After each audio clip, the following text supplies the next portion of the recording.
مسجد میں منافقوں کی حالت وہی ہوتی ہے جیسی چڑیوں کی پنجرے میں کہ دروازہ کھلتے ہی اڑ جاتی ہیں۔ زیادہ مت ہنسو، زیادہ ہنسنا بے وقوفی کی علامت ہے۔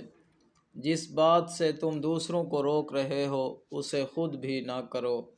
لوگوں کے پاس اپنی ضرورتیں بہت کم لے جایا کرو کیونکہ اس میں ذلت اور رسوائی ہے۔ اپنے گھر والوں اور ان لوگوں سے جو تمہاری عزت کرتے ہیں خوش خلقی سے پیش آؤ۔ مزاح نہ کرو، اس سے ذلیل ہو جاؤ گے۔ اللہ تعالیٰ کی اطاعت کا حکم دو اور اس کی نافرمانی سے بچو۔ پست خیال، آوارہ مزاج اور فحش لوگوں سے دور رہو۔ ظالم کا ہاتھ پکڑو اور اسے ظلم سے روکو۔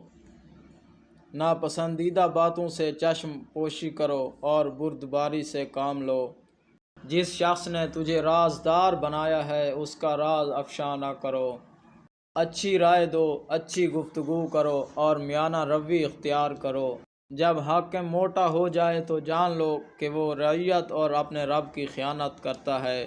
اللہ تعالیٰ کی اطاعت میں لوگوں کی نافرمانی ہو جائے تو کوئی بات نہیں، لیکن لوگوں کی اطاعت میں اللہ تعالیٰ کی نافرمانی نہ ہونے پائے۔